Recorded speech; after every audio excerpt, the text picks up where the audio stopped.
Assalamualaikum warahmatullahi wabarakatuh. Selamat malam teman-teman. Pada malam hari ini kita lagi nyantai ya, nyantai. Kita sedang belajar kompetensi baru yang disebut dengan self coaching ya. Coaching ke diri sendiri. Kita kalau ngomong self coaching, di sini kita melihat bahwa dari literatur yang kita baca, kalau ngomong self coaching itu jadi ingat dengan namanya all hypnosis is self hypnosis. Jadi setiap hipnosis adalah hipnosis diri sendiri dan setiap coaching adalah coaching ke diri sendiri. Itu kan. Ya kalau kita ngomong dari beberapa buku-buku yang kita baca terkait dengan coaching itu, orang-orang katanya mengatakan puas ketika di coaching dan bersedia untuk di coaching lagi, dan orang-orang mengatakan kemampuan atau peningkatan produktivitasnya bertambah ketika seseorang melakukan sebuah praktek namanya coaching ya. Ada yang menarik teman-teman ketika kita ngomong bahas coaching, bahwa beberapa waktu dekade ini cukup menarik ya kalau kita ngomong coaching. Di Neo NLP kita kenal almarhum Pak Yan Nurindra yang mengenalkan NCA, yaitu NLP Coach Association. Jadi ketika Pak Yan mengenalkan NCA bersama para pakar-pakar di bidang coach, sehingga lahirnya NCA ya. Jadi everyone can be a coach. Setiap orang bisa menjadi seorang coach. Bahkan saat ini ada sesuatu yang menarik ya kalau kita ngomong coaching ini. Dari guru saya, kemudian ada seorang guru saya yang saya kagumi juga mulai membuka kelas-kelas coaching ya. Padahal beliau dulu lebih banyak berbicara tentang wisdom, training, motivasi, selling dan sebagainya itu. Nah, yuk kita sekarang malam ini kalau kita ngomong tentang self coaching, kita perlu memahami dahulu apa sih yang dimaksud dengan coaching itu. Kalau kita menarik satu garis ya, definisi coaching berdasarkan kamus itu bisa diartikan sebagai seseorang yang memberikan saran, memberikan instruksi, melatih, mengajar kepada orang lain dengan tujuan apa? Dengan tujuan untuk mencapai satu tujuan tertentu. Nah, tujuan yang dicapai itu apa? Tergantung. Kita tahu bahwa coaching itu terkenal awalnya kan dari dunia olahraga. Di dunia olahraga, kemudian masuk ke ranah bisnis dan banyak hal dalam dunia ini. Kalau kita terjemahkan bahwa coaching itu membebaskan potensi dari seseorang untuk memaksimalkan performanya, sehingga apa? Mereka itu mencapai potensi optimal mereka. Jadi bukan mengajarkan kepada orang lain, bukan memberikan training, tetapi kita menggunakan cara tertentu melakukan treatment sehingga mereka mencapai potensi optimal yang bisa dicapai oleh seseorang.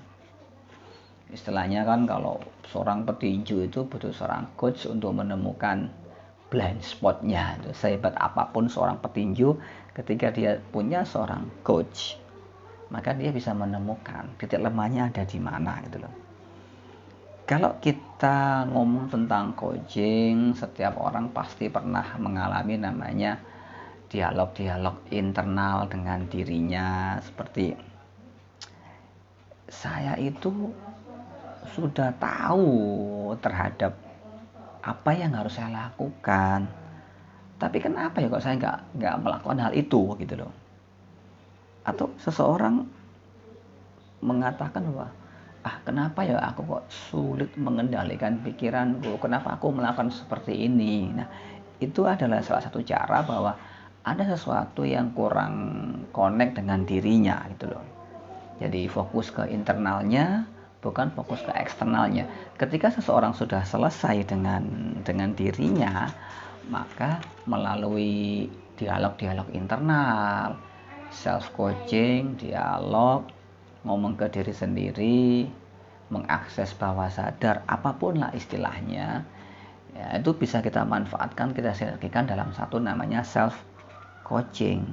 Jadi ketika kita selaras apa yang ada di internal kita dengan eksternal kita, menjadikan kita boom, kalau di NLP disebut dengan high performer state. Jadi state dengan performa terbaik, teman-teman. Hambatan-hambatan internal yang dimiliki seseorang ketika melakukan satu aktivitas dan tidak mencapai goalnya, itu bisa jadi karena ada satu yang menghalanginya. Bisa jadi ada mental block, atau dia menilai dirinya yang tidak kompeten. Intinya ada pada hal-hal yang tidak memberdayakan dirinya, teman-teman. Nah, tujuan dari coaching ini adalah bagaimana mengatasi hambatan-hambatan tersebut sehingga performa, pembelajaran, dan enjoy dalam melakukan sebuah aktivitas untuk mencapai apa yang diinginkan oleh seseorang. Nah, teman-teman, kalau kita ngomong tentang coaching dan coaching pasti kita akan mengenal satu model yang disebut dengan grow model. Goal, tujuan yang ingin kita capai apa, R-nya realities, kondisi saat ini bagaimana, terus option, sumber daya yang ingin dimiliki itu apa, option itu apa, pilihan apa yang akan kita lakukan untuk mewujudkan impian-impian kita. Dan W-nya adalah will, langkah pertama apa yang Anda lakukan, tindakan apa yang Anda ambil, apakah Anda berkomitmen. Itu adalah sebuah konsep grow. Jadi konon katanya konsep grow ini muncul karena ketika praktisi coaching yang luar biasa itu mengundang seorang praktisi NLP untuk memodelkan struktur dari coaching ini. Maka kalau kita ngomong grow, menyimak dari Coaching for Performance di buku dari John Whitmore, itu grow. Jadi secara sederhana, sebelum kita melakukan self coaching, tentukan dulu goalnya Anda apa gitu loh. Ya, kalau kita ngomong sebetulnya sih lebih asik ya kalau kita ngomong coaching itu ke self coaching, untuk ke diri kita sendiri ya. Nah, kita mengcoach diri kita sendiri, tujuan kita apa.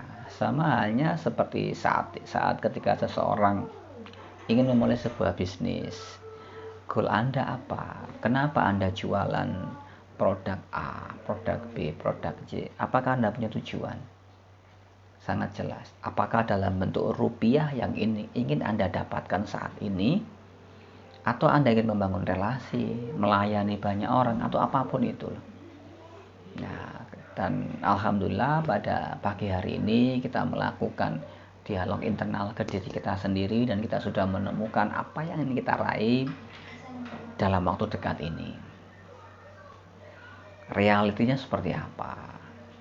Kondisi saat ini bagaimana kondisi di tahun 2021 di bulan Maret saat ini, di mana penyuntikan vaksin sudah mulai cukup banyak dilakukan, dan beberapa teman-teman kita, sahabat-sahabat kita juga sudah telah divaksin sekali, 2 kali, dan kita berharap masuk ke bulan Ramadan, usai bulan Ramadan semuanya kembali menjadi lebih baik. Namanya new normal gitu kan, lebih baik lagi. Oke, teman-teman, kalau kita ngomong tentang filosofi coaching ya. Filosofi coaching itu apa sih? Kenapa sih orang itu butuh di coach gitu kan? Ya, kalau kita ngomong tentang coaching itu kan ada beberapa hal ya. Bahwa kita mengasumsikan kalau mengikuti konsep dari NLP kan, bahwa setiap orang itu pada dasarnya kan sudah punya sumber daya terbaik dalam dirinya. People work perfectly, bahwa setiap orang itu bekerja dengan sempurna. Lalu kalau memang orang itu sempurna, kenapa hasilnya tidak optimal, teman-teman? Nah, kalau teman-teman belajar NLP, itu akan menemukan namanya ada limiting belief dan bagaimana kita mengatasi limiting belief tersebut. Jadi setiap orang itu sudah punya sumber daya dan setiap orang sebetulnya adalah kreatif untuk mencari solusi terbaik bagi dirinya. Terus kalau kita ngomong coaching, hasil akhir dari coaching adalah action, sebuah tindakan. Agar seseorang bertindak, maka apa? Kita memancing orang lain agar bertindak itu seperti apa? Apakah kita paksa? Atau menggunakan teknik apa? Sangat familiar orang coaching diantaranya menggunakan teknik bertanya. Tentu tidak hanya asal bertanya, tidak hanya apa, seperti apa, persisnya bagaimana. Ada cara-cara tertentu bagaimana kita menggunakan pertanyaan yang luar biasa itu sehingga memunculkan aha dalam diri seseorang sehingga dia bersedia untuk mengambil sebuah tindakan. Karena kalau kita mengajar seseorang bisa jadi itu kan cara-cara Anda, saya punya cara sendiri. Nah, kita pancing agar seseorang itu tertarik menggunakan cara-cara yang dia miliki. Nah, teman-teman, kalau kita ngomong tentang dampak dari coaching, jadi dampak coaching itu ada beberapa hal. Yang pertama, yang pasti adalah potensi terbaik dari seseorang itu muncul ke permukaan. The best of you. Jadi yang terbaik dalam diri Anda tuh muncul. Cara-cara menjadi diri yang terbaik inilah yang kita lakukan melalui self coaching. Kemudian menggiring diri kita sendiri untuk mengejar sebuah tujuan yang lebih bernilai, yang lebih berharga. Ya, kita bisa ngomong tentang tujuan itu apakah 5 tahun, 10 tahun, 100 tahun, atau tujuan akhirat berkumpul di surga Firdaus misalkan. Ini sebagai outcome jangka panjangnya kita gitu loh. Atau kita bisa masuk ke surga, bisa melihat, bertemu, berjumpa dengan Allah Subhanahu wa taala. Jadi ada banyak hal di sini teman-teman. Tujuan Anda apa gitu loh? Apakah Anda ingin membantu orang lain, melayani orang lain, atau Anda hanya ingin happy berbahagia dengan diri Anda sendiri gitu. Dan yang ketiga, ini yang sangat penting yang ingin dicapai oleh banyak orang ketika melakukan self coaching, yaitu apa? Menemukan solusi terbaik atas masalah yang saat ini sedang dialaminya. Kita menyebutnya sebagai persoalan ya. Ya, kita menggunakan asumsi kalau ada persoalan pasti ada jawaban gitu. Oke teman-teman, itu bagaimana kita melakukan coaching ya. Dan yang menarik kan coaching ada banyak hal, ada yang coaching profesional, life coach, business coach. Nah, di sini kita sempitkan ke self coaching, kita mengcoach diri kita sendiri. Nah, dengan adanya self coaching ini kita akan mencapai tujuan yang ingin kita dapatkan, solusinya apa, outcome kita di mana, teman-teman. Nah, kita tahu bahwa untuk model-model coaching itu kan ada cukup banyak ya.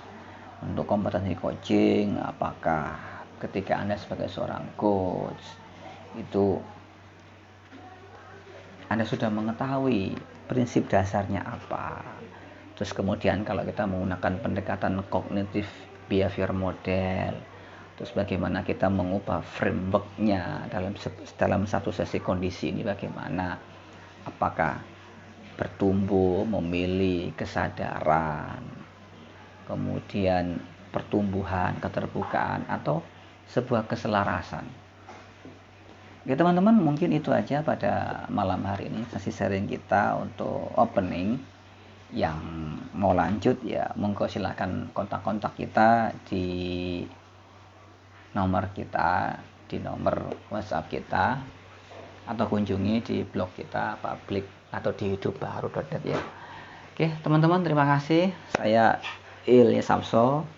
Jadi sharing-sharing kita pada malam hari ini ditemani oleh Bang Adil Huda. Sampai ketemu lagi, kita akan kupas lebih detail, lebih dalam tentang self coaching. Terima kasih. Assalamualaikum warahmatullahi wabarakatuh.